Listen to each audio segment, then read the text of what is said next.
어쩜 이렇게 시간이 안 가는지 정말 버스 안에서 고잉 이불 속에서 고잉은 언제나 너에게 고잉. Hai semuanya, kembali lagi bersama aku Nanat. Nah, hari ini Nanat bakal ngejelasin tentang teori kritik sastra ekologi. Sebelumnya kita masuk ke filosofi dulu. Filosofi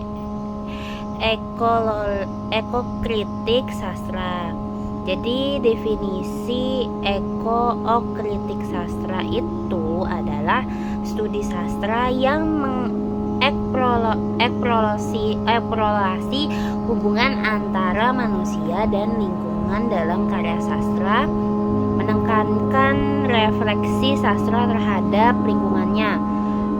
Konsepnya itu seperti pencemaran, hutan, bencana, perumahan, binatang, dan juga itu bumi.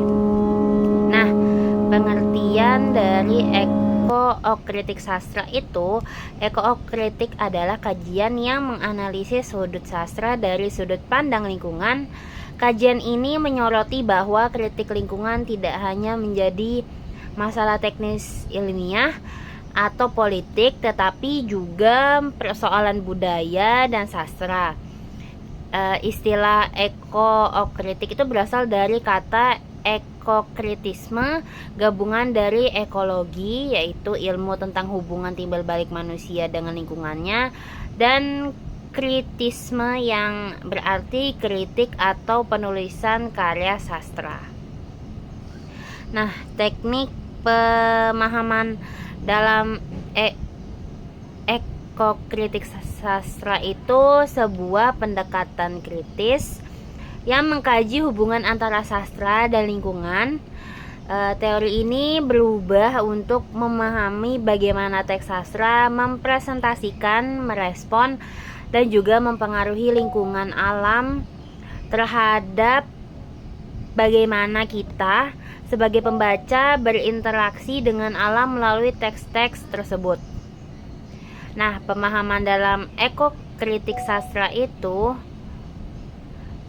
adapun beberapa aspek penting yang mencakup pemahaman dalam ekokritik sastra. Antara lain itu yang pertama representasi alam, interaksi manusia dan alam. Yang ketiga itu ada etika lingkungan. Yang keempat itu ada dampak lingkungan. Dan yang terakhir itu ada pengalaman estetika. Nah, cara kerja teori kritik sastra itu adalah sebuah pendekatan multidisiplin untuk menginteraksikan teori sastra dan teori ekologi untuk memahami hubungan antara sastra dan lingkungan alam. Berikut ada cara kerja teori ekokritik sastra. Yang pertama itu ada refleksi lingkungan. Dalam ekokritik sastra itu, sastra dipandang sebagai cerminan dari lingkungan alam sekitar, baik itu lingkungan yang nyata atau imajiner. Karya sastra seringkali mencerminkan keindahan lingkungan alam yang kemudian membentuk cara pandang pembaca terhadap alam. Nah, yang kedua itu ada hubungan simbiosis. Nah, ekosistem dan sastra itu memiliki hubungan timbal balik yang saling mempengaruhi. Penulis sastra hidup dan berkarya dalam lingkungan tertentu dan berpengalaman mereka terhadap lingkungan tersebut seringkali tercermin dalam karya sastra mereka. Nah, yang ketiga itu ada penggunaan teori sastra dan ekologi. Teori ekokritik menggabungkan analisis sastra dengan teori ekologi untuk mengkaji bagaimana hubungan antara manusia dan lingkungan direpresentasikan dalam teks sastra. Teori sastra digunakan untuk menganalisis elemen-elemen sastra seperti plot, karakter, dan juga simbol. Sementara teori ekologi itu membantu dalam memahami konteks ekologis yang mendasari representasi tersebut. Nah, yang keempat itu ada analisis karya sastra. Dalam ekokritik, analisis karya sastra dilakukan untuk mengeksplorasi bagaimana alam dan lingkungan digambarkan dan diperlakukan dalam teks sastra.